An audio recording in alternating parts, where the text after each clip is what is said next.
Here are conditionalizations and indexing the required amounts of square footage needed per bar unit. Architecture here follows plan section matrix, a Cartesian theater. Reconsider OMA as La Viette in this light. It creates difference or maintains homogeneity by its very planned structure. No form, no style, no ideology is imposed. It is only a result. This density assures intercommunication, a play between focus and exchange, the very nature of campus. Above all, ARR reassures us that architecture can be, and that within the realm of architecture, they demonstrate the exquisite push-pull collaborations between the pragmatic and the poetic. Within the simple, not the simplistic, is a robust universe, both inexhaustible and highly potent. Let's welcome Riegler Riewe.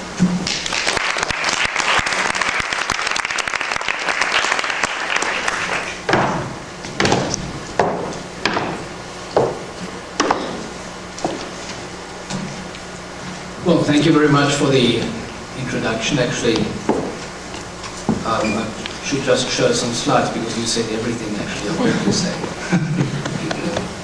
It was very good. Thank you very much also for the invitation to be able to speak here at this SCI-Arc, and it's a great honor and great pleasure for me to be here. And well, I hope you will like this kind of very European lecture. And probably will be in parts very, very tough and very hard for you to digest, but I would also like to hear some questions or to be able to answer some questions at the end of the lecture. So the title of this lecture is Conditioned Openness, which is actually also a kind of hint at not the product which you see as a building, but it's more our interest in the process of designing things. Which I would like to present to you here this evening in this lecture. Can I have the first slides, or should I do it? Anybody there? You try.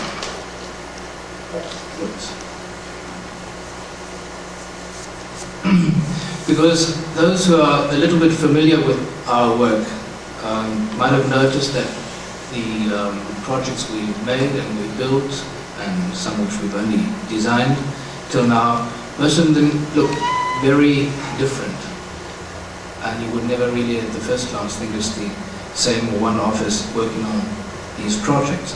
So what I would like to show up this evening is a kind of line of thought going through these projects. What is actually behind it? What is the intention?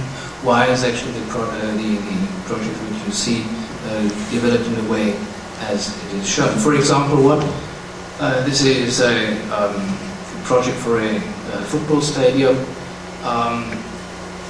as a big design project, something which is actually developed in our office in a matter of 2 weeks, 2 to 3 weeks. So they're sometimes very big projects run in a very short time. Also due to the fact that we set up quite large design teams, usually working as general planners. So we've got all civil engineers, structural engineers, mechanical engineers, landscape architects, consultants, and so on, working in our team. But the most important thing in this teamwork is that we ourselves are always the team leaders. So we can actually put forward our ideas in these projects and let the team then work on it. What is a football stadium actually to do, say, for example, with a project like this? This is in Switzerland. For a 5-star hotel, for a theater for 1,000 people, and a casino, which is another big, very big project, which looks completely different. But what do these two projects actually have to do with traffic buildings, building for traffic? On this one side here, a huge railway station in Salzburg, or one railway station in Innsbruck, project which is going under construction in a few months' time. What do these two projects, for example, have to do with a football stadium or with a casino project? When you continue to the topic of housing, especially in Austria, we're always familiar with subsidized or public housing, social housing, two social, social housing projects in Graz. Wait, I have to focus.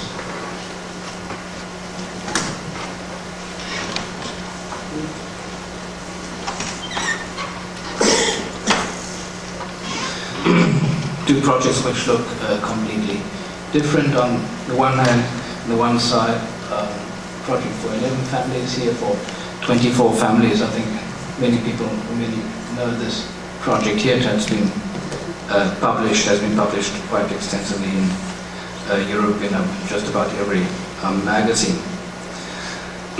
So all of these projects, what have they actually to do with each other? All coming from one and the same source, one of the same office. So it's actually I want to talk about the way we design and how we design, or what is actually the background in this design. Also for institutional buildings like universities, on this one hand side here, we mentioned just now already the Institutes for Information Technology at the Technical University of Graz, or a huge project in Vienna for the Technical University there, amidst big high-rise buildings, or this is the United Nations building in Vienna. Building which goes up to 80 meters with huge winter gardens in here, giving it something like a possibility of a corporate identity. So there are many topics actually in these projects which one could talk about, which I could talk about, but let me focus on something else first. This is, for example, Tokyo Shinjuku, the metro station, actually one of the most busiest metro stations in the world, and roughly 3.5 million commuters go through there every morning. 3.5 million, and 3.5 million go through there every evening, so that makes 7 million. And the rest of the day there are also a few million, so just about 10 million to 11 million people go through Tokyo Shinjuku. What can an architect actually do here to improve it or to change it? And everybody now, 10 million people find their way already going through the station. So what kind of architecture are we looking for? And I would also say, to set it to quantify it, how much of whatever architecture do we need nowadays? Because very often we're still talking of architecture in a very traditional or conservative way or definition, and perhaps this definition has to be opened, has to be changed completely. Architecture itself, as we see it, has not to do a lot anymore with the very traditional term of architecture. But this is actually not something very new. Let me quote Peter and Alison Smithson from 1973, which is quite a while ago already. At a time when our sets of value were still determined by the church and the monarchy, and later by local governments and banks, it was important to demonstrate this power in the construction of buildings. Now that we are simultaneously influenced by many different factors, the time is over for any rhetoric in individual buildings. This is Peter and Alison Smithson in the book Without Rhetoric, 1973. Attempts are being made again and again to classify our architecture in order to be able to discuss it better. A classification according to styles, for instance, makes communication easier because people think they know what they are talking about. We do not pursue any certain style. This makes a classification difficult. For us, the important thing is not the product, but the process. Well-conceived and usable architectural concepts that are limited to the essential facilitate an economic and unobtrusive realization. We are particularly interested in the confrontations and interrelations of a socio-cultural approach to architectural and urban planning issues. In this experimental field, architectural conceptual strategies definitely have priority over formal considerations for us. Our dissociation from the historical fund of modernism is thus based on so-called functional considerations. We judge ourselves by specific tasks and have little interest in trends and isms. Neither is a general view of architecture of any relevance to us. We are trying to find an adequate spatial structure for certain utilizations and functions.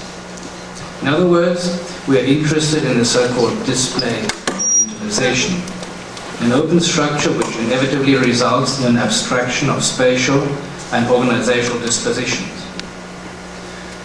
We are aware that by giving the users plenty of scope, we are making great demands on them, because they cannot consume the building like a finished product, but must take possession of it.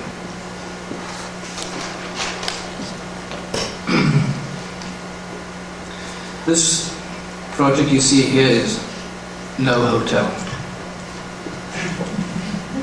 Although it looks like a hotel, it could be a hotel, it is no hotel. This is actually an artist's installation for this project, because he thought it should actually be a hotel. It's the building set right in the geographical center of Austria, right actually in the midst of nowhere, just countryside, next or opposite a railway station. So you step out of the railway station, you see this building, and it should be a hotel. It's not a hotel. This is a cultural center for jazz, for literature and film, and it was actually one of the first projects we were able to realize. And the owner and the guy running this place, when he came to our office, we spoke about the concept he actually had of running this place, of hosting jazz festivals and concerts. Especially his very good connections with the knitting factory in Manhattan. All those musicians coming to Europe, they always begin their tournée in Europe, they always begin here in this very small place. So it's no hotel, it's a cultural center. And this building we actually had to refurbish and work on. It was so incredibly ugly, so we left it. We said it's so ugly, it's actually beautiful. And it's actually the program which is run in this place which makes it important, and this program is so good, it doesn't need any so-called architecture. So we just changed a few things. We had to change a few things. This is actually when we finished the project. This was when we began. So we changed this door. You see there, we put in a new window. This new window is actually just the same make as this ugly window here. We tried to make another one, and we actually tried to match the plaster. And we changed the entrance from here to here due to organizational aspects inside. And we took down this sign which says Kino, which is the German word of cinema, because there's no real cinema anymore. And it's a new sign here, which is only alight at night, saying Cultural Center Rottenstein, CCW. That's all, and you see a small addition at the top here due to the access inside this building. The rest we left. So it's a very open building in many different aspects. So also actually gave this idea for the artist to have the possibility of being a hotel. The inside is very small. The budget was very, very tight, and we actually love working on very tight budget projects. There's nothing more interesting than that. This is the entrance, the foyer, which is so small that we actually took these seats which you can fold up and tables you can fold down, so when there are many people, everything is folded up and folded down, and when just a few you can fold them down. These are actually recycled seats from the railway, so also very cheap. You see them here, and this is actually the glance you have then of the auditorium behind, seating 100 people. Actually there are always 200 people, and there's always fully sold out. And the acoustic is perhaps also by coincidence, we don't really know. We had an acoustic engineer working on that project as well, but the acoustic is very good. It's said to be very good. That's why the musicians like it. That's why also the broadcasting companies like making live recordings in this space, because they don't have to make any sound manipulation whatsoever. But the most interesting thing here in this place is there are only 10 rows. So you always have got the feeling as if you would sit in the first row. You always hear and see, you always hear the musician breathe. So you're in a very special position. Although you, like in big concerts, you're somewhere 20, 30, 40 meters right far back, you don't see anybody anymore, you don't really have the experience on stage. And this is different here, so you're a very important person. It makes you feel very special as being a member of the audience, as if you would be on stage. And that's something we always try to work on. Try to see that everybody has got the same condition, that everybody has got the same quality. Every situation in a project has got the same quality. And this place has been working now, I think, for about 13 years or 12 years, and it has never been changed, and it never had to be changed because it always worked well the way it has been built. So a very open structure. Which is also actually an aspect for this social housing project we made, or public housing project in Graz. Now housing is something very specific in Germany or in Austria as well, and there are many problems which we think have never been solved. And so we always try to solve everything, but of course we also don't manage, but some aspects perhaps turn out to be quite good. So there's always the problem when you've got multi-story house. You've got the apartment on ground floor level, or American first floor, with a garden, small private garden in front, where you put your barbecue and you tie your dog and stuff like that. And then you've got the apartments above with a terrace, and they always stare down into this garden. So the person at ground floor level never is really happy, and the people upstairs are also not really happy. So we tried to solve this problem. We said, with this project, there is no private garden. The public space goes right up to the building, right to the very edge. See, this actually, after a few years of being inhabited, right up to there. And if you want to make a private garden, you have to make this very deliberately. You have to step out. You have to say, this is my private part. And you know that people will be looking and staring at you, and so on. So it will be a really tough thing. But when you do this as a very deliberate act, then you really can take possession of it, and you can identify yourself. So this is something we really worked on in this concept, also trying to explain this to the client, although that was quite difficult, that we will not have any private garden in front, and this is public. This can then be occupied, especially by children living there, running around, and these shrubs which you see here from in the road, they're quite big now already. They're 3 meters high, they will grow about 4 meters high. And they're actually so dense now already that people have to start cutting them away because it's getting too shady at the back. They don't have any sunlight over there. But the important thing is that from here, from the public space, you cannot actually look into these apartments which are on the ground floor level. So this place is changing all the time. And I think it's also important to talk about the interior, because so many people know what the facade looks like, and especially in European universities, this facade has been copied thousands of times already for office buildings, housing projects, and so on. It's quite interesting. But I think the more interesting part is actually the inside. Let me focus on one apartment, which is a 4-roomed apartment. We said we want to make a special offer. It shouldn't be 4 rooms, but 4.5 rooms. And we actually were focusing on the half room. So you've got 1, 2, 3, 4.5. And of course, nobody understood what can a half room be. What are you talking about? And we said this half room can be everything.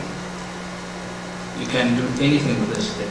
So we've got all the service areas in there, the determined space, and the non-determined space is around here. So, and the entrance is over here. So this can be something like an entrance area, it can be a studio space, this could be a living area, this could be a children's bedroom, it can be actually many different things. It can be also, all of this could be living area, or this could also be the living area, or this can be the living area. So there are many possibilities of using the space. And this is the interior view, where you've got these doors here, which are those sliding doors, and the cross doors over here, which are as high as the apartment itself. We actually do not believe in the fact that you can set up houses or apartments where you can move the walls, because we believe that the people, when they move into a place, become very lazy.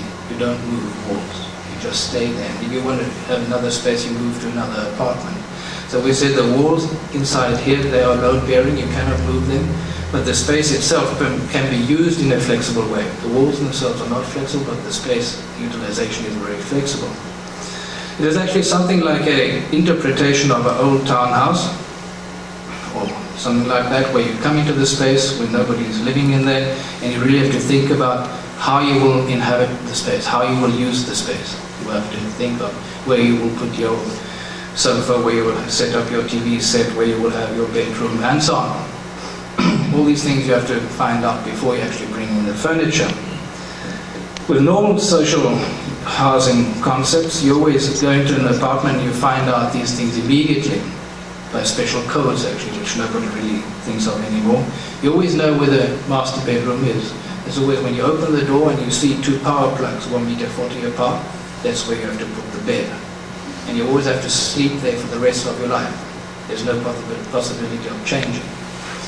So what we did here, we actually continued this concept of decoding. We distributed power plugs all around the apartment, so nobody could really find out where the master bedroom can be. And actually this worked, because the people then told us, well, they didn't find out, so suddenly they were quite open of trying to use the apartment in a very individual way. And we were so fascinated by this project that a few months ago we called in Dutch photographer who specialized on dirty realism to take photographs of every apartment, because every apartment is using a completely different way. It's just about unbelievable. Especially one apartment I like a lot, they use this half a room as a master bedroom, which we never could have imagined before. Because this is just 2 meters, so the bed fits in here and they go in from there and then they jump into the bed. Just like a cell in a monastery. So beautiful concepts of how you can actually live in these apartments.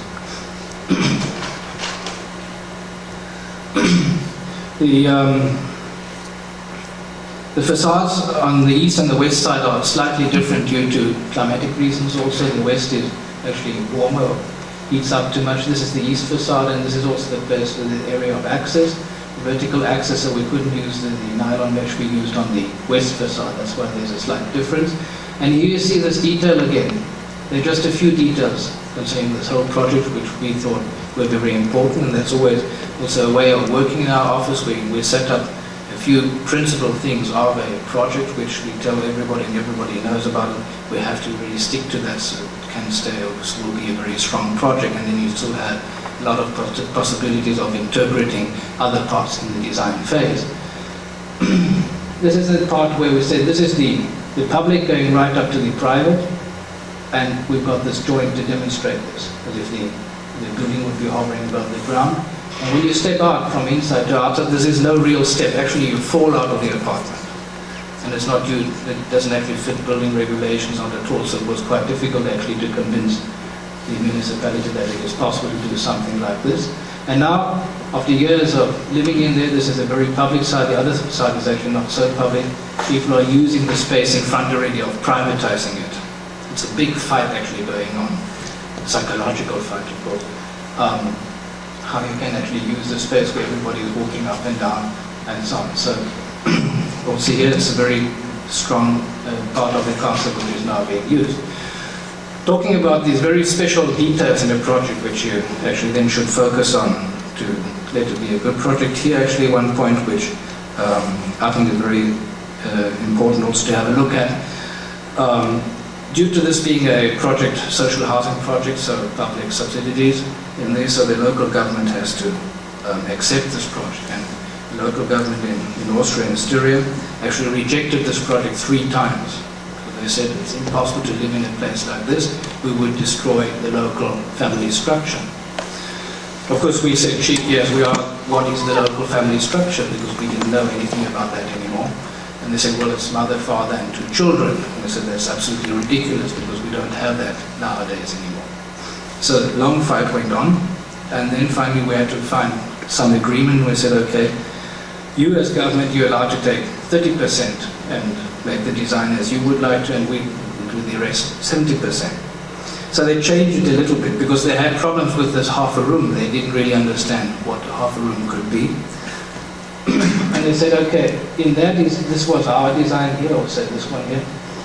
And in their design, the government design, the half a room is a kitchen, which is obvious. You can make a kitchen there, why not? But the moment you make a kitchen here, this is the dining room. This is the living room. This is the bedroom and the bedroom. Absolutely normal, conventional, boring stuff. So it's actually just moving this thing from here over here, which change or actually kills the whole apartment. And actually we pity the people who have to live there, and they actually noticed as well, who moved in there, that they rather would have liked to live in the other apartments because the flexibility of use is much better. So this is one of the design strategies which we use in the office. Is actually, the moment you design something, you have to start defending it. You have to think about how you defend your plans. And this is immaterial of the fact if it's a very small project or if it's a big project. It's always the same thing. So working on plans is actually only 10% of the time you use working in the office. The same strategy, a very similar strategy also for the airport in Graz, which we built a few years ago.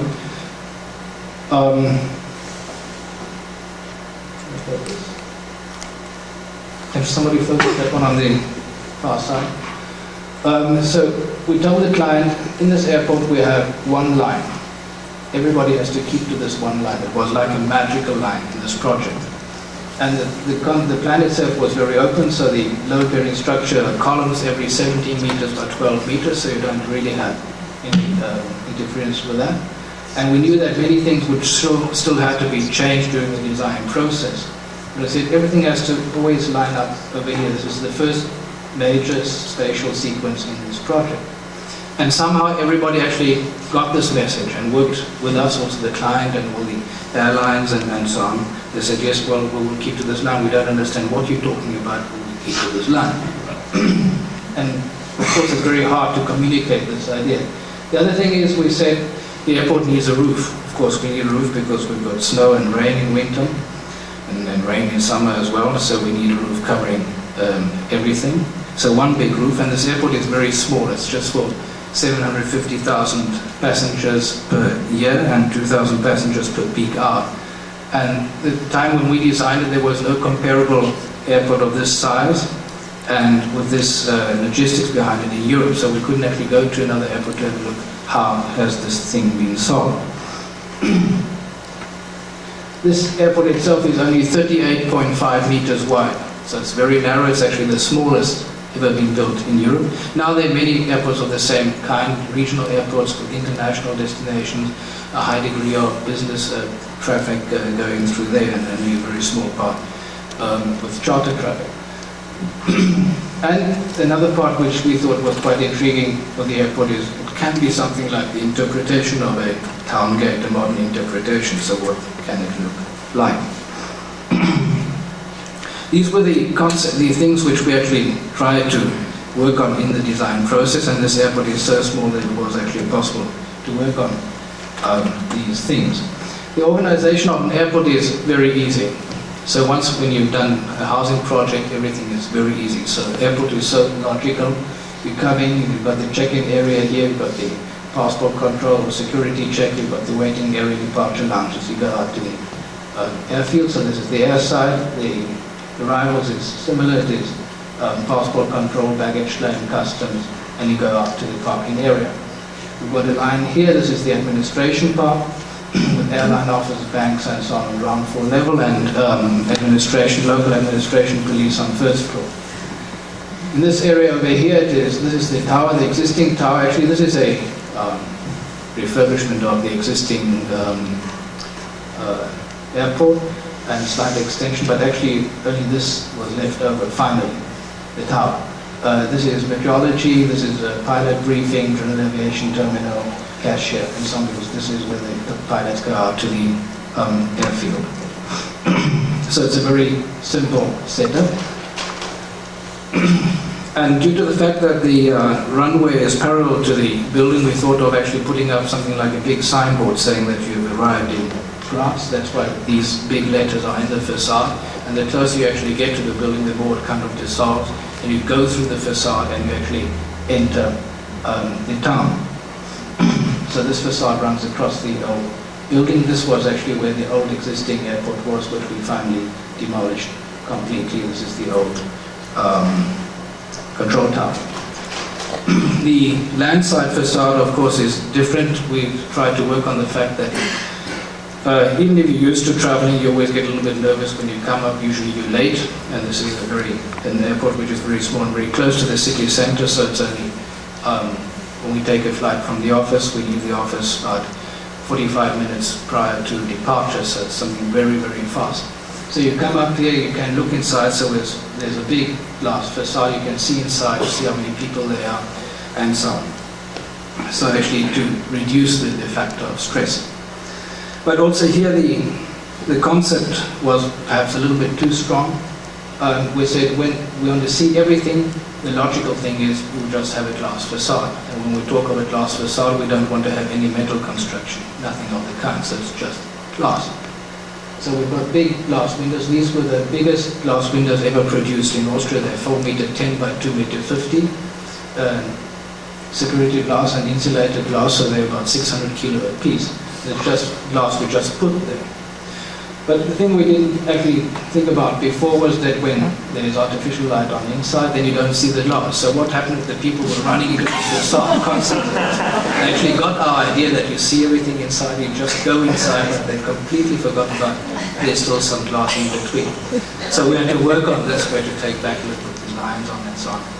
And the client was actually quite annoyed about that architects are not able to think about everything. Being at a very small airport, we tried to make it look very big, because every client, although his budget is very small, wants to have a very big house. It's a psychological problem. So this building itself, the roof, as I said, the ceiling is just 4m10. So everything built inside here is only 2m70, so it never reaches to the ceiling. So you always see the spatial sequences behind. You always know something else is still coming, which we think is very important. You always want to go around. You always see daylight.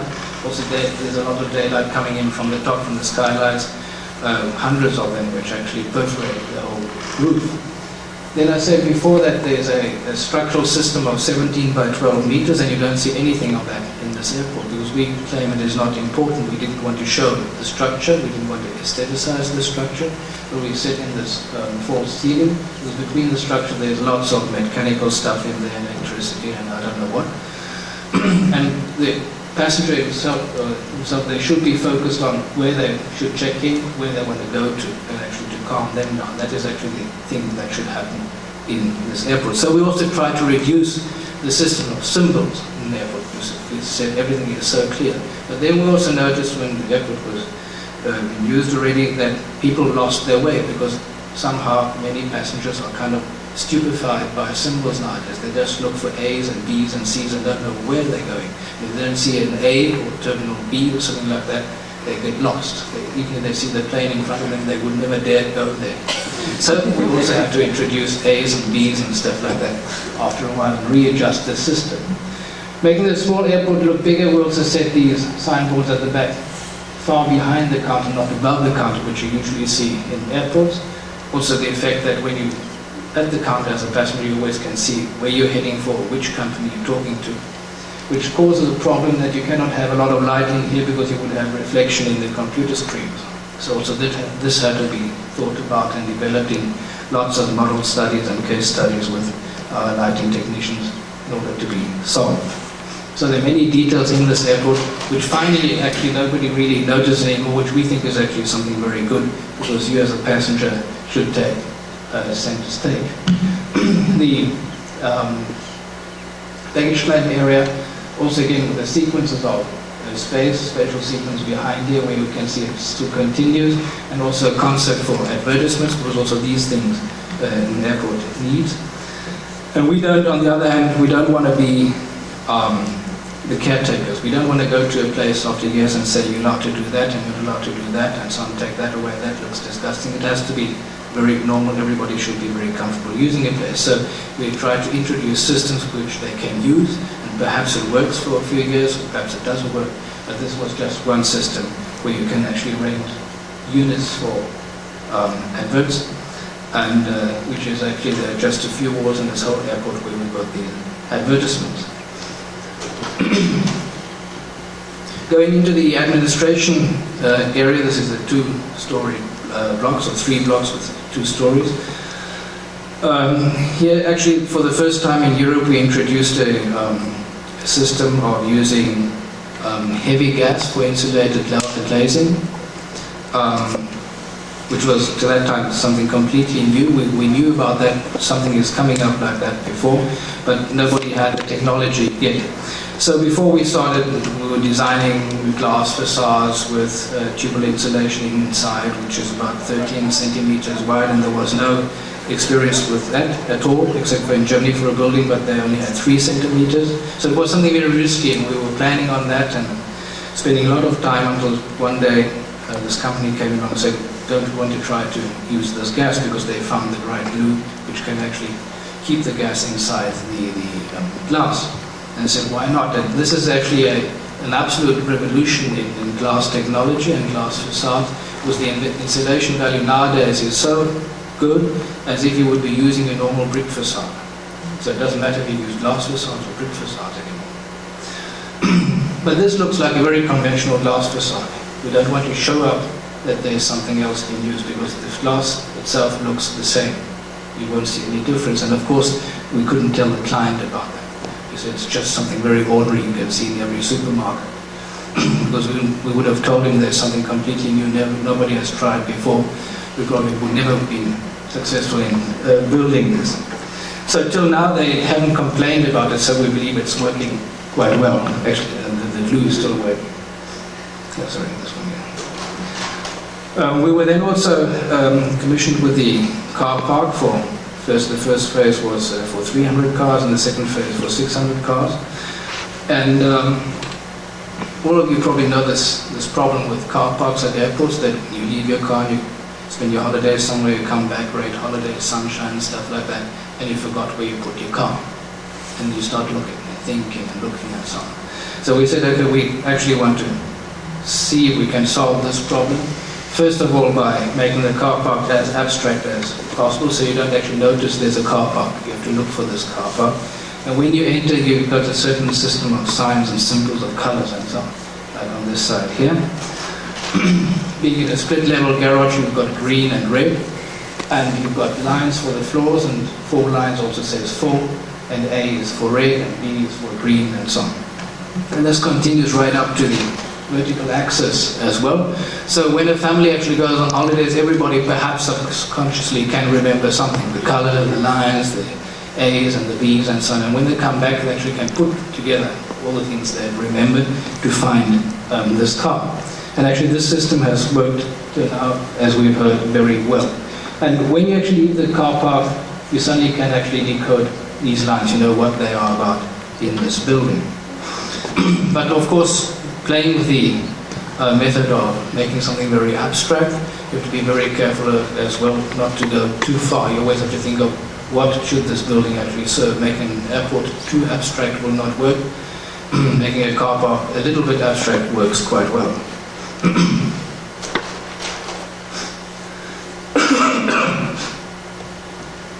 This is the project for the Institutes for Computer Technology in Graz, which was a competition we won a few years ago.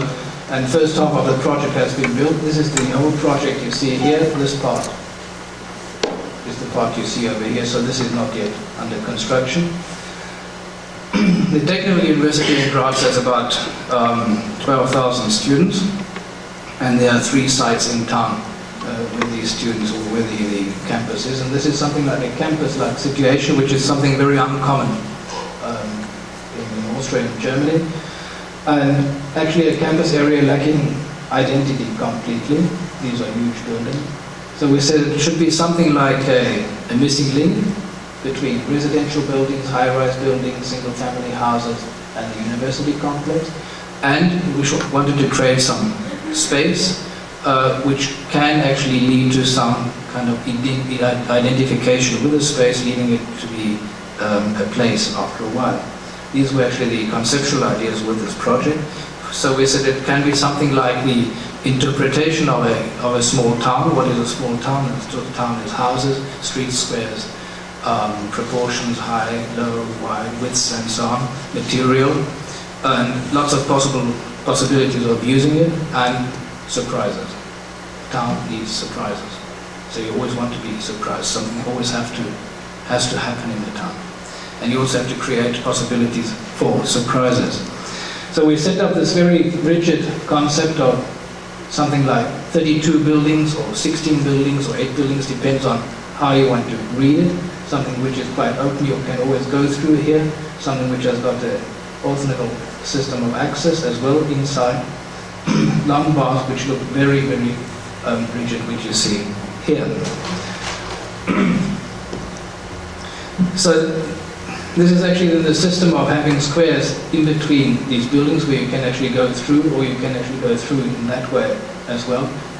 Here with these long bars, you think they're very strong, very closed buildings. These are bridges actually connecting the separate buildings. But when you go inside or you go alongside out on the outside, you suddenly see these big holes, huge holes. And these holes are actually due to working on the concept of this project. We said every building has got 3 floors, and the individual institute on the 3rd floor is the institute which actually determines the length of the building.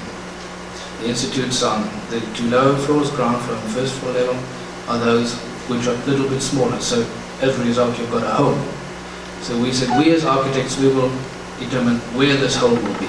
You as a client, or the professors, assistants and so on, can determine the rest, but we will determine the holes. And they thought it would be a real good joke, because we were talking about determining holes, not talking about the office space, which would be left and right next to the building. So they thought they could do a lot of this design, which then also worked quite well. This is always, say, one institute on the one side, office space for professors, assistants and so on, and the other side, studying space for the students connected by these bridges. This is the vertical access here, and a bridge and a access balcony going alongside here, and always leading to these bigger spaces on that side.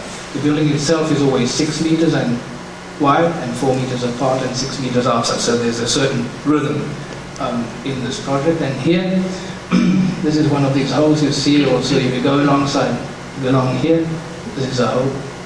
This is a hole, this is a hole. So from here you can see through the building, you can see into the building. You can go along here with another hole here. From inside the building you can actually look out here, you can look right down here.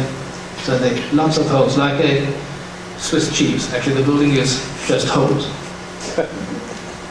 Where actually these surprises are, these spatial surprises, because you always think it's something going very long down there, something that's very boring, and suddenly you can see left and right, like spaces like these.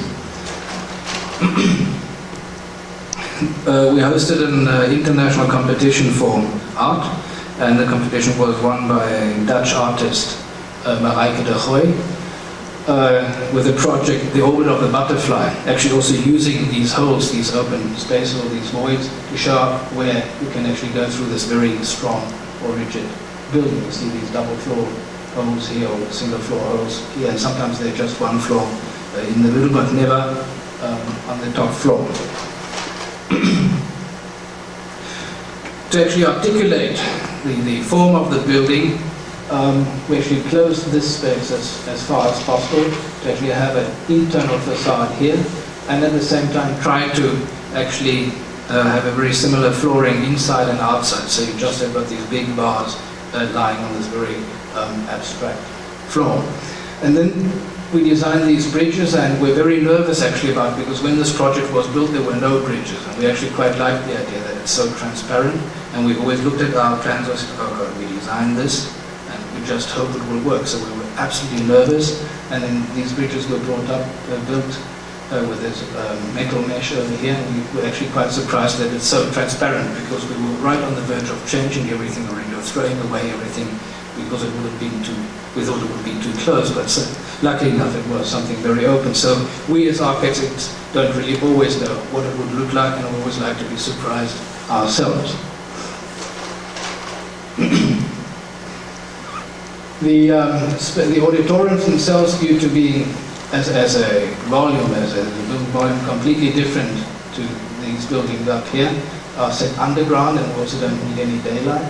So this is actually the part where it goes underground and gives actually another spatial sequence. You come along here, which is always along the building, suddenly it goes down and goes under the building again. So there's another kind of distraction and causing a new kind of surprise, which is over here, the foyer in front of the auditoriums, and these huge auditoriums between capacity of 300 or 170 to 300 places inside. So they're quite big. All underground is cladding in very thick aluminum, which you also see here, because this was also the idea that when you go into the basement, you shouldn't have the feeling of the basement. So it's a very special material because everything upstairs is pure concrete or just painted concrete or whitewashed concrete. Below this, in this volume below the seating, there are thousands of concrete pipes put in there actually because being a public building, we're not allowed to build any air conditioning, and the ministry won't allow that, so it's a very difficult situation, especially when lots of people gather or when you've got lots of computers. What can you do with the produced heat? So we use this cavity below here to put in the concrete pipes, and at night cold air is pumped into these concrete pipes, and during the day, due to the siphon effect, the cold air actually rises through the warm air and is actually then drawn out of the building, something like a very, very primitive or old-fashioned air conditioning system, a system which is now actually used, has been introduced at other public buildings and universities all over Austria. Everybody in this building, of course, uses computers, and you always got the same problems with when you use computers, the problem with light and reflection in the screen. And very often you've got the situation that during the day you've got sunlight outside, you close your blinds, you switch on the light and you start working, which is something absolutely perverse. So we tried to change this situation and said, for example, in this office space here, there are blinds outside only in front of this window, which you can draw and close. There are no blinds at the top here. That's why we've got big windows at the top. Instead, we've got the polished aluminum kind of mirror. So the daylight coming in is reflected from here to the ceiling and then down into the office. So there's always a lot of daylight. Even if you close your window, it's always bright and light inside, and you've got no reflection on these screens. And actually the people don't tend to switch on the light anymore. Nobody really thinks about this thing or this problem.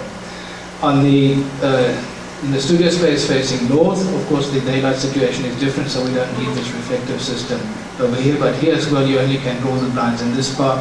You never can actually close the part over here, except for those rooms which you use for teaching, for daylight protection, and so on. So a very simple system which has been introduced here. Also again in teamwork with our lighting engineers. Also, this building only has a few details which we really try to focus on and concentrate on. And we've always got the problem that we always have, usually making public buildings, we always have to take the cheapest company.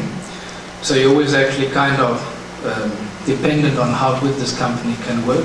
So we don't do all the detailing before, but we wait for the company to come up and see what they can do. So we also get them involved in our big team, try to convince them of the ideas we have in a project.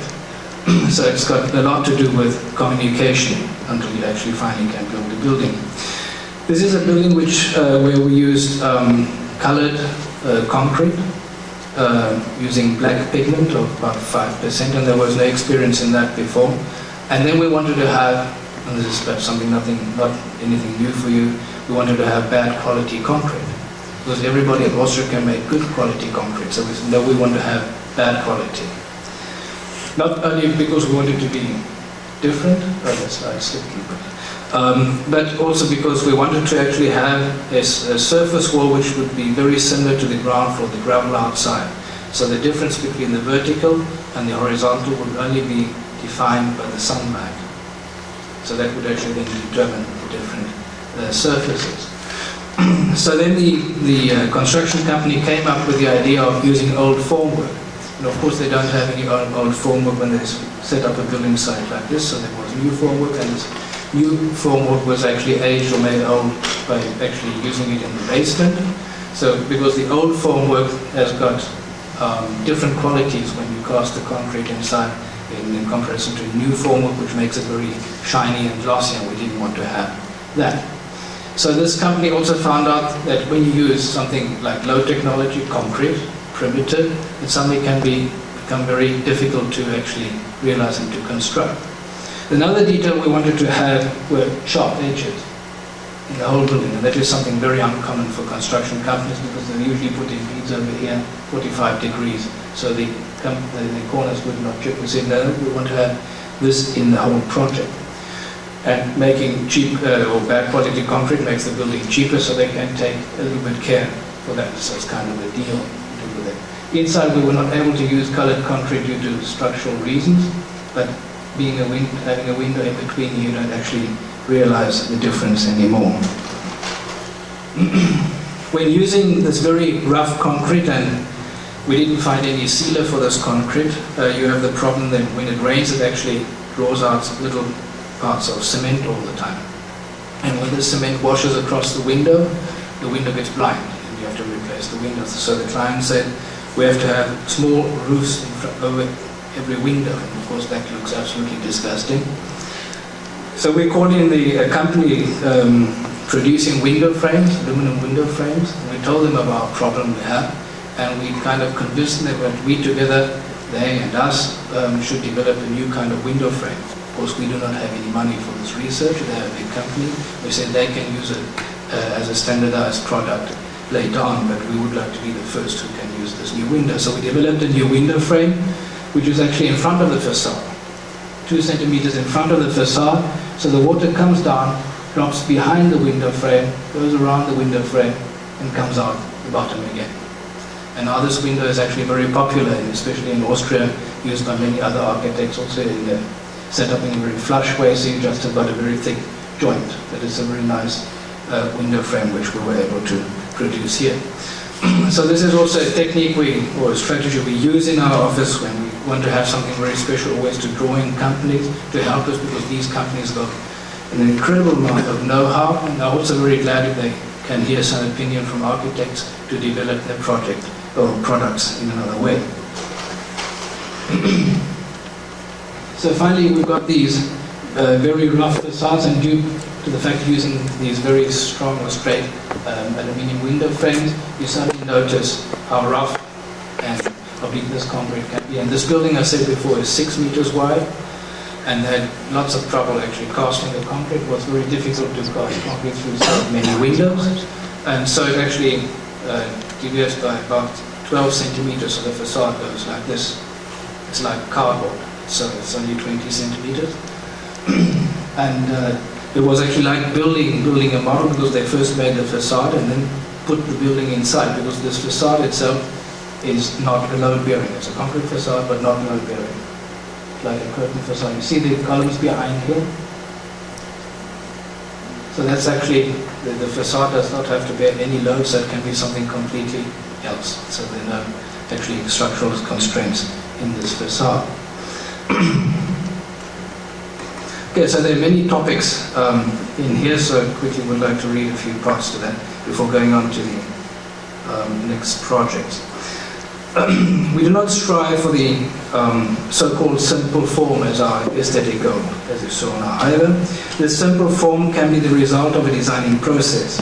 Neither do we aim to reproduce anything, but we want to make the utilization the content. This means minimum means for optimum spatial freedom. A means of architectural economy is, for example, simple geometry. However, in most of our buildings, this geometry is disintegrated in order to offer a wide range of spatial variations, architectural experiences, views, and a variety of figures of movement. Comparable to the traditional Japanese house, this geometry does not allow any compulsive order, but serves the freedom of living. We are, as we said before, searching for a conditioned openness.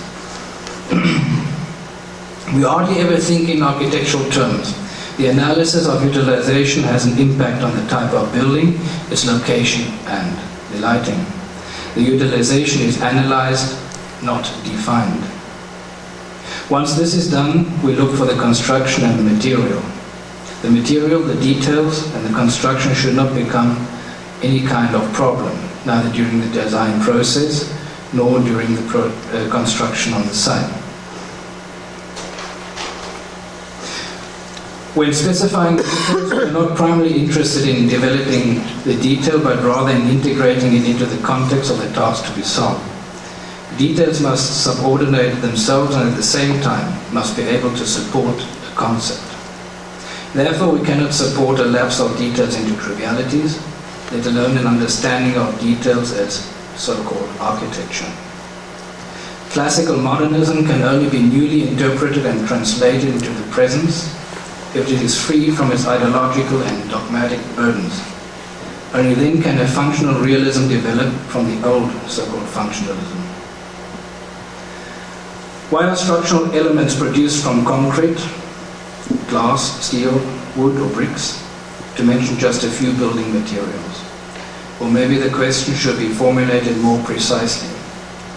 Why are optically visible surfaces done in a certain material?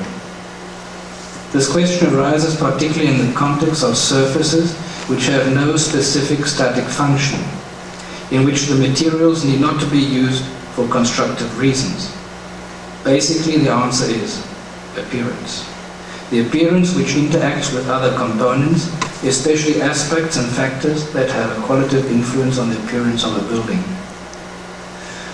The choice of a material and the deliberate combination of the same or different materials almost inevitably results in a certain surface effect, which gives the material materialness. Materialness becomes a means to the end of making a comment, a fundamental statement. If the surface bears reference to the content of a project, the choice of the material serves the purpose of supporting and articulating a design concept.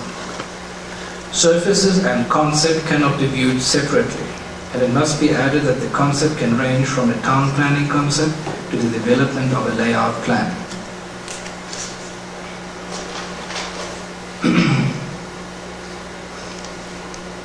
Here the work in the low-tech, so-called low-tech sphere, a new term that has not been precisely defined yet, but is conclusively understood as the opposite of high-tech, leaves a surprisingly large scope. Basically, high-tech deals with the aestheticization, or rather formal aestheticization of constructive details, whereas low-tech requires complex considerations and measures to achieve a desired effect. However, the elaboration of details is always assigned a role in the overall context. Aestheticization occurs at a different level. A building to a certain extent requires a viewer passing along it or walking around it. A glass facade is more than just a thermal separation. The almost classical structure that can be broken down into individual elements facilitates spatial layering in a confined space, which creates a suspenseful spatial continuum between the inside and the outside. Both the viewer and the user must study the building and must get used to it, because it has only little to do with the stored traditional images of a house. A phase of irritation due to abstraction can well lead to a strong identification with the project. Such an irritation also results in heightened awareness. In the context of this abstraction, the user must define himself by himself, without any help from third persons. By breaking down structures into their individual components, reassembling these elements in the context of an overall concept, which can be paraphrased by the term classical architecture, and by focusing on the essential, the elements, the structure and the concept take on abstraction, which at the same time prevents a personification. Our projects often unintentionally become critical statements as a result of our approach to developing concepts, which also includes the permanent questioning of their appropriateness and meaningfulness. However, nothing is further from our mind than to make a so-called generally acceptable architecture. Which leads me to another project we made near Vienna for a school, also focusing on the term of classical architecture, which is a certain way of being able to read a building and actually determining the sustainability of a building. Because when you calculate a building over 40 years, at least in Europe and Austria, when we calculate a building for 40 years, 75 to 75% of the costs, which run up to 40 years, are due to costs for heating and energy, which is a lot. So the whole building is actually about energy, and energy in Europe is very expensive. It's something different than here. So there's always this aspect of how little energy can you use, or how can you save energy in a building, which of course is interesting for a private house, which is interesting for a school, also interesting for a office building, because your rent will be calculated according to. And also when you've got a building, we can also set up the system of saying the structures itself, the load-bearing parts are something for 40 years plus. The facade itself is something for 25 years, then you have to renew it. The interior design or organization is something between 6 and 10 years, then you have to be able to change it. And PCs, computers, furnishing, something between 0 and 2 years, you change it constantly. So this is actually how you can read a building in another way, which then leads to another very specific aspect of architecture. When the facade is load-bearing, what can you do with the facade when actually the facade is changing 25 years and the load-bearing part only 40 years plus? How can you actually solve this problem? So with this school in Baden, we introduced a energy system. The school itself is 80 meters long, 5 floors high, and it's got the southern facade and the northern facade. And together with our mechanical engineers, we said, well, we can actually gain so much heat on the southern facade, why don't we use it? Let's make a huge sun collector and use this heat. And which actually then made this facade here, which is the northern facade, look very, very complicated, and after it was finished, it looks like that. So this is all the technology in this building. So what is all this technology actually about? We've got the southern facade, which we actually constructed as a huge sun collector. So it's a concrete wall with hundreds and hundreds of meters of water pipes in there, and the cavity and the glass facade in front. So we produce a lot of heat. The heat actually heats up the concrete wall and the water, and this warm water is pumped to the northern facade, which you see here again, which is nothing than a very conventional insulated aluminium facade, the cavity and the glass facade on the outside, which you see here. That is the aluminium facade on the inside, punched through by windows for natural ventilation. So, and this cavity, which we have here, in this cavity we put big radiators. So the warm water comes down here and actually goes into these radiators, and we heat up the cavity in between, thus actually simulating a higher outside temperature. So we've got minus 10 degrees Celsius outside, snow, then the cavity perhaps has got a temperature of 0 degrees. So the heating inside actually reacts on 0 degrees and not minus 10 degrees. So with this very simple system, we save about 35%. So we actually heat 3 months a year, not 6 or 7 months a year. And it's something very simple, and it took a long time actually to convince the client. And they always asked us if there are any comparable projects of that kind, and we didn't find anything, so we had to do a lot of calculations. They did a lot of calculations. Finally, nobody found any mistake, and they said, okay, go ahead, let's try and do it. And now actually this project has been used as or financed. It's a research project being financed by the European Union, so lots of measurements have been made and research on this system.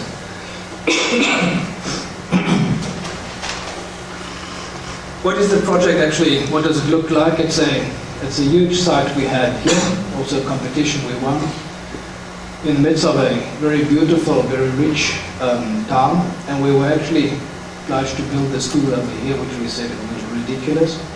There's not enough space, so we put the building right in the middle of the site. And here's a beautiful small forest over here, which you see there on the northern facade, so the classrooms, everybody is able to actually look over there. Over here, there's a boarding home for the pupils coming here, and this is the parking lot for the teachers on this side. So something again like a missing link. The setup of the school itself is very simple, with a large access area and the classrooms to the one side facing north. This is the ground floor level with entrance over here, the sports hall, underground sports hall, the entrance of the school. Not very representative, actually it's just a way to pass through the building to the boarding home, and you've got this access area. Usually you cannot build things like that because the access area is nearly 50% of the surface, total surface area. So everything you do here has to be very cheap to be able to actually build this vast area just for access. But we said this is so important for us because this is the area which cannot really define what will happen, but we can imagine this is a space of communication and many things can happen. And actually this concept proved to be right. It's not being used by the pupils. This is the entrance area with a possibility to see down into the sports hall, the entrance of the school, and this is the facade being used as a sun collector. So you don't see anything of this energy system or energy concept in this building. The inside, this is the access area, still not being used because the building was new when the photographs were taken, with large windows to the south, and this is actually the concrete wall as used as a sun collector.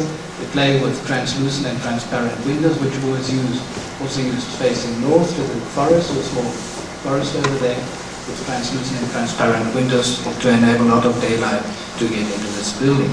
But not only that, that's also a fact of a play of showing up the use and the way the building is used, especially when you see this here during the day, the building looks completely different than at night or during dawn or dusk, because these small looking windows suddenly become very big, like big light marks. In the middle of the whole building, we've got the part for the administration, and classrooms up here, classrooms down there, studio space right at the top here. And this is, as I said before, a very traditional small town, and they also have a design code, and actually the mayor and the town municipality would not allow us to build a building like this, so it took a long way actually of communication, of manipulating the people in the municipality and so on, until finally this building was there and everybody asked us, how were you able actually to build a building in this very old conservative town, the way it is now there. Sometimes we don't know this either ourselves, it's just sometimes a little bit of luck as well. Sometimes we're not always lucky. The matter of communication is very important for big projects, especially public projects. The project I want to show you here is the railway station in Innsbruck, which actually replaces an existing railway station, and in the design brief we're obliged actually to keep the existing railway station and just add a few things. And finally we were successful in convincing everybody that we can demolish the whole railway station and build a new one instead. It's a building right in the middle of the town, high buildings around it, or for Austrian, in Austrian sense, very high building, very dense building. The tracks on this side, the platforms, and the town continues on this side. So we said we want to have a building on the one hand which kind of determines the public space in front of it, where the trams come, the buses come, the taxis and so on. On the other hand, it should be something which is should be very transparent, so you can always see through this building, see what is happening. You can see from here, you can see the platform. How can you do something which is so transparent? But transparency was also a good method of communicating this project, so the mayor is expecting a very transparent building, which caused some problem later on. So how can you do it? We said, well, every railway station after a few years of use looks alike, because you've got the public area, and in this public area they've set up small boxes, cubicles, shops and so on, and make a complete mess of the whole thing, so that you cannot see through the building anymore. So we decided to put this public area underground, so they can fill up this whole area with boxes, and you will always be able to see through the railway station. So they cannot fill up the ground floor level. This is the underground level. And next to this underground level we've got a huge car park. So from this car park you've got direct access into the public area, and from there you've got access to the tunnel system leading to the platforms. And all of this are shops. Actually there is no real railway function in a railway station anymore. So now there's a discussion going on with the railway company if we can call, or should call it railway station, because there's nothing of a railway station inside except for actually being at a transitional space. These murals you see here, there are two of them. Those are the only things we were obliged to keep from the old railway station, so they've been taken down and have to be replaced again in this new structure, in this new building. This is the public square on the underground level, with actually the last ticket office, the last remnants of a railway station being this ticket office over here. Something which we developed also for the Austrian Railway Company for all of Austria, giving them a new corporate product and corporate identity. Something I don't want to focus on that now, but things we have had patented, and so we can actually now work on every railway station across Austria with this product we have designed here, including also new systems of signage, of symbols, of colors, and so on. We also commissioned to the public square in front of the building, which you see here, which is an area with 30,000 cars going through there, lots of buses, trams, and so on. So it's a very complicated thing because lots of people, lots of engineers, everybody has to be in this team talking about this project, so it's highly complicated. Then finally we actually said we want to have this facade to be, again, of a very rough concrete, so an in situ concrete. And this in situ concrete is usually more expensive than prefabricated concrete. And this is actually a building which you would make in prefabricated concrete, looks like. So we called in our engineers and said they have to think about something because we want to have in situ concrete. How can we make a cheap building? And they came up with the idea that we will cast a solid block, the walls, and then cut the windows. So there's 6 kilometers of joints we have to cut. And that is supposed to be cheaper. Now then, of course, we have the problem of communicating this project again to the mayor, because the first thing he will be having in his town will be a solid box. So there will be no window of any kind in this box, in this railway station. So it's a story going on now that the mayor also understands how this thing will be constructed, and he goes again to the press and to the journalists and tells them the way this railway station will be constructed. So everybody's actually talking about the construction of this railway station, and nobody's actually really talking anymore about what it should be and what it can be. So it gives us a lot of freedom actually to work on the design of this building. The last aspect which actually came up now in our office was that we should actually leave out the windows of the glass in this construction, because actually it should be something that will be very beautiful when it's open. And it will of course be very cold and snow inside and so on. But here we're just about sure that we cannot communicate this idea because it would be perhaps a little bit too far already for them. So we have to step back a little bit.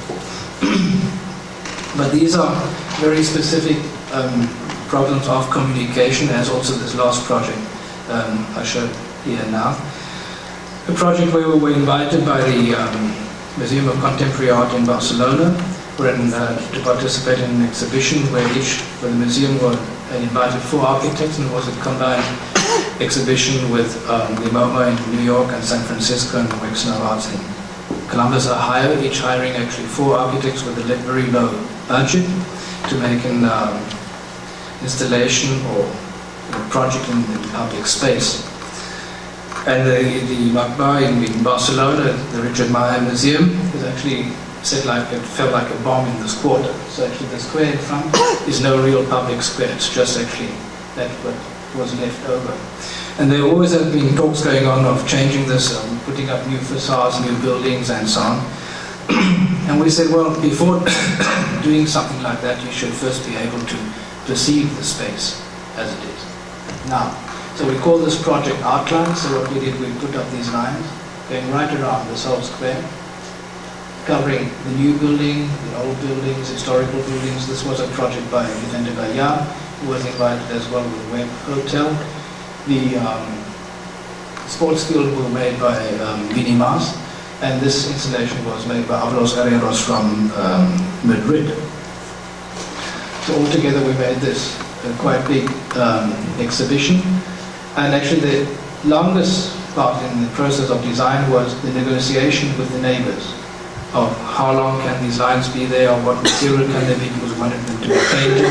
A few of them didn't want to have any paint on that, so we finally had actually adhesive foils being put on, something which is completely horizontal, and suddenly you notice there's a real topography on the side, so you actually start to perceive space. That's something which we actually concentrate on as well. So we do not want to create a place in the traditional way, but create space which then can become place.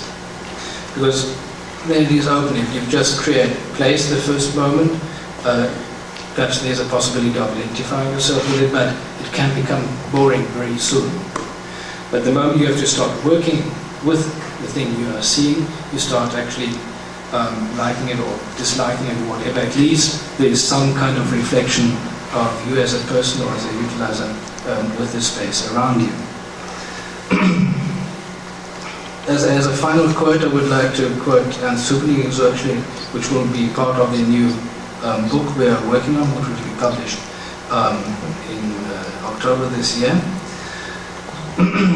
Nowadays it is clear that the actual place as an architectonic category has waned in its importance. However, differences still exist in assessing the consequences and motivation behind it. As a rule, it is restricted to the fact that today we live in places that are, all at the same time, real, physically perceptible, media-orientated, timeless, and virtual, thus requiring architecture to embody and represent the remaining objectiveness. Whether this compensatory effect is at all practical is doubtful. This would presuppose that we view and interpret objects as we did in the 18th century. What is more realistic is that because of the double reality of everyday life, architecture can no longer bear weight in respect of location and history, at least not with its traditional means and expression. Architecture that communicates looks back, leaving the addressee somewhat in abandonment and uncertainty. The author and with him his work disappears like a face in the sand, which is Michel Foucault, creating space for open interpretation and placing observers in the role of authors. Thank you very much.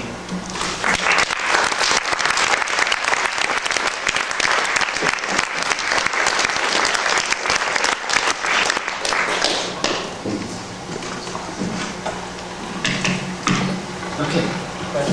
Questions? Any questions?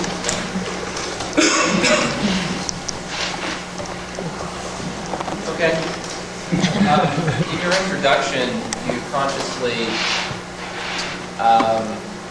said that there would be a difficult time with your lecture for us. First question is, what was your idea of what would be difficult for us? And what the implication is in terms of the Europeanness of the presentation? That's the first question. Actually, three questions. You also referred to the term ugly a number of occasions. It makes me think of a moment when Himmelblau made a particular project and said, it's so ugly we have to build it.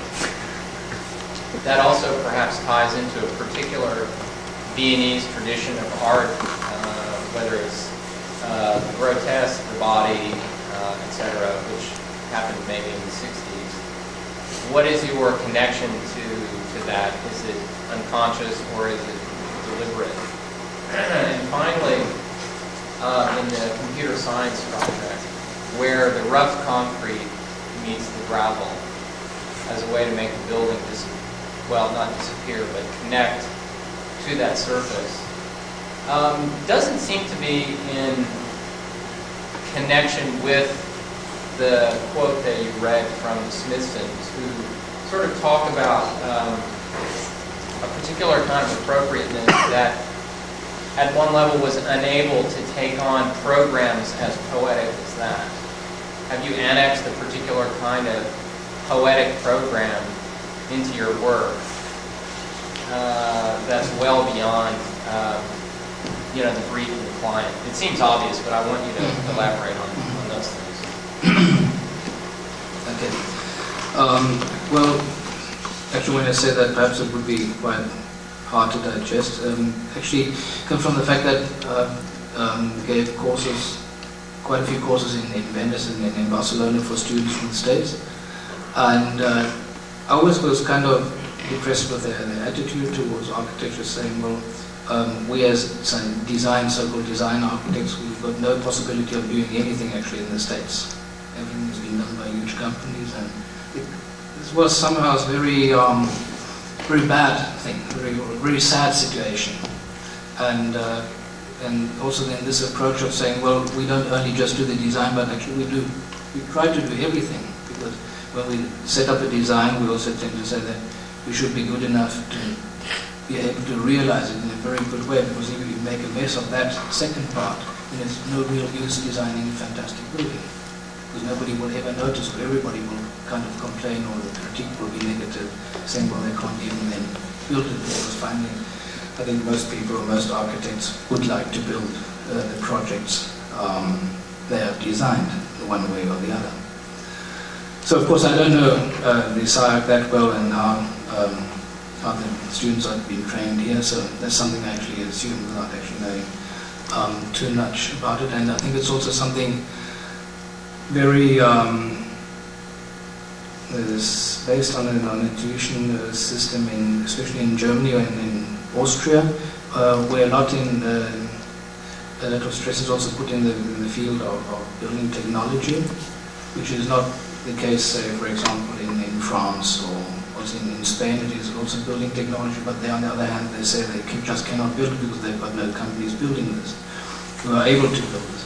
So actually, it's a system where we have strong and lots of discussions also in Austria with the universities that we should keep with the kind of slightly traditional system, or if it should just make a shift to purely design orientated and let the execution be done by somebody else. Because nowadays, at least in our place, architects don't really know anymore where they're heading for, because they're just left over with a very small niche of designing, and nobody really fancies architects. Everybody says an architect is expensive and so on. So they lost their very important role completely.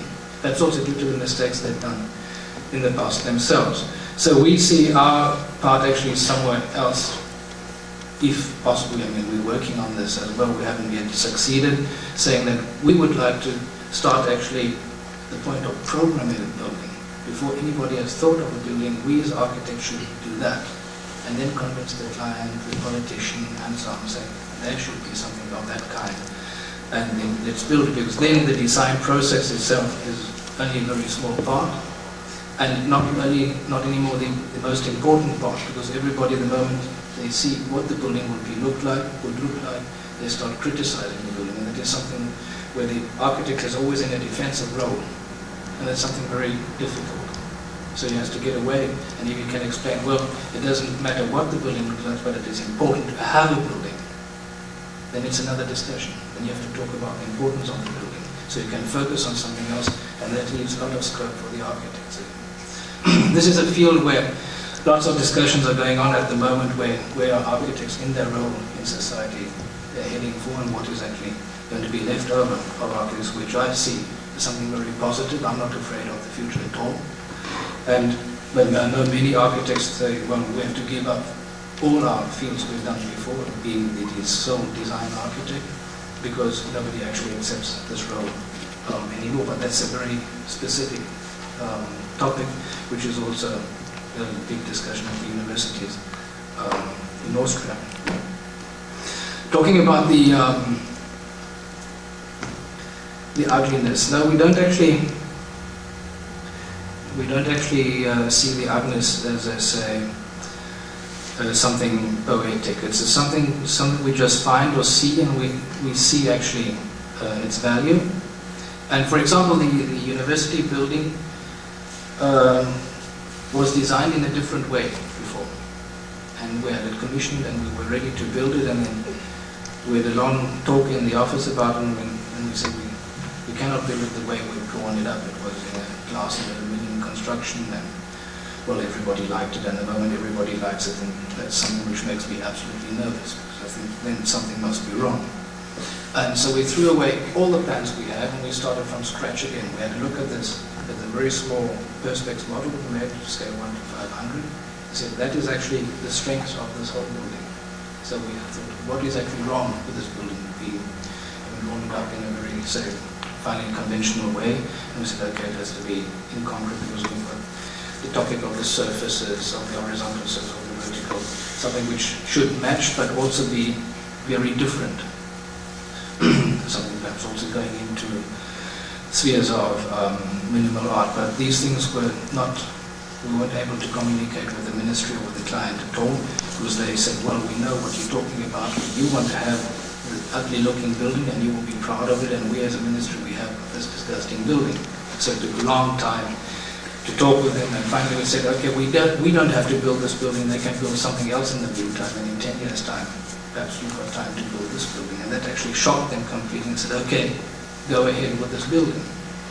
So it's also a play with the construction company. We couldn't actually set up, or when we set up the specifications and the bill of quantities and so on, we couldn't actually describe what we wanted to have.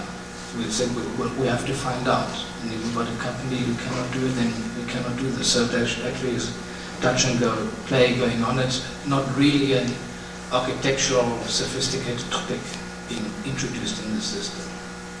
A little bit different than, say, for example, the project which was built at the same time was Peter Zumthor's museum in Bregenz, also using pigment in concrete, and which actually made our company call their company, or his company, how they were producing, how they were manufacturing this concrete. So the know-how was actually exchanged, which made them actually very proud. But I think Peter actually knew a little bit more already of what he wanted to have. So many things were actually rebuilt and redone again until the effect was finally there. We didn't go as far, because when you see this facade, it is partly a little bit black, a little bit grey, different shades on there. We only had one part taken out again because they forgot the pigment completely, so we said we won't go as far as that.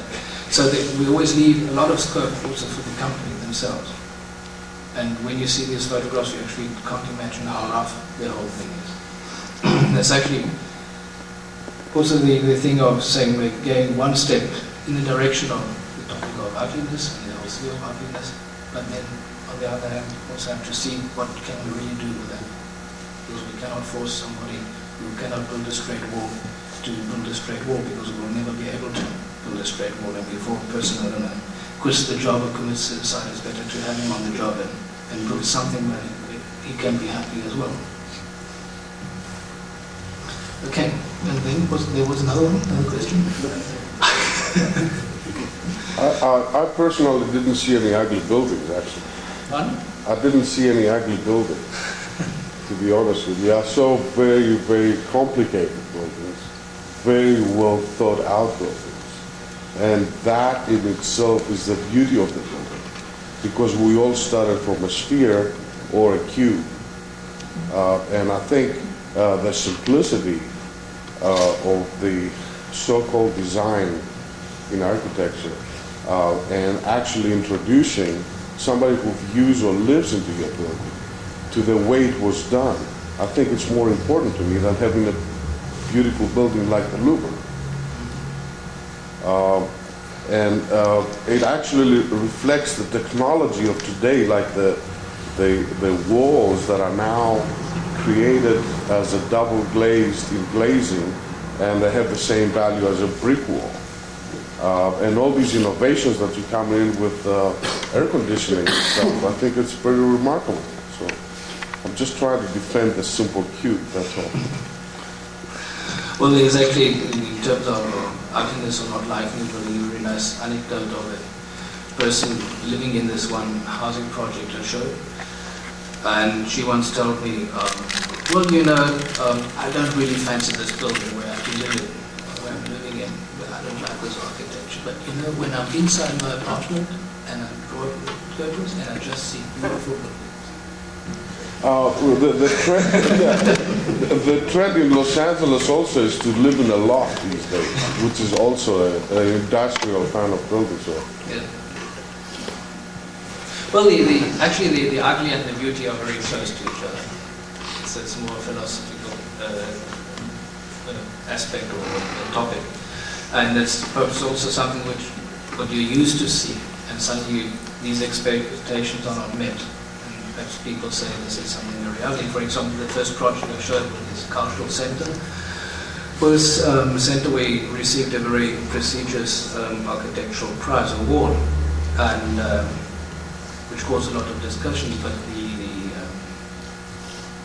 thing about it was that after getting this award, the governor and politicians and God knows who went to this project, drove to this project, which is 2 hours arrive by car from Graz, to have this very special press photograph be made in front of the building. And we didn't know anything about that. And so they went up and they came back, and we got a very nasty phone call from the Secretary of the Government saying, well, they went up there, but they didn't find the building. How dare can the jury actually give us this award if we don't see any architecture anymore? And they were right in front of the building, but they never noticed they were there. So that triggered off quite a lot of discussion, not only with the politicians, but with architects as well.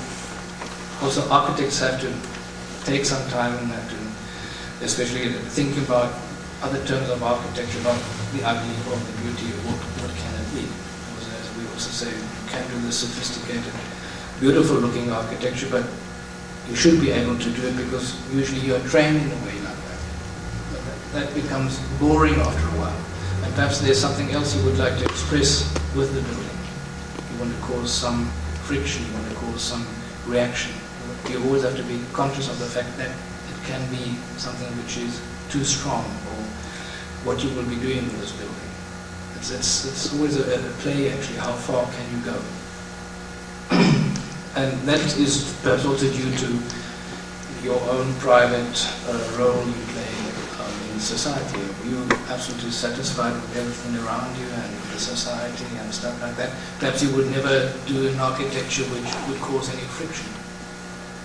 I think there's also some part behind that. You always try to push people in one direction and say, have a look at that. Or when they see these buildings, we do, many things are missing, but they work in any case. But the moment you notice something is missing, then you have to question yourself, do I need as much as I got?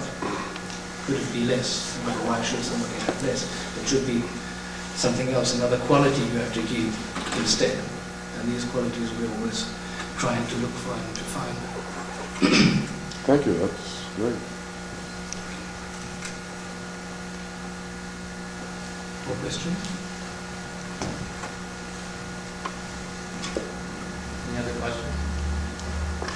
Roger, thank you very much. Thank you.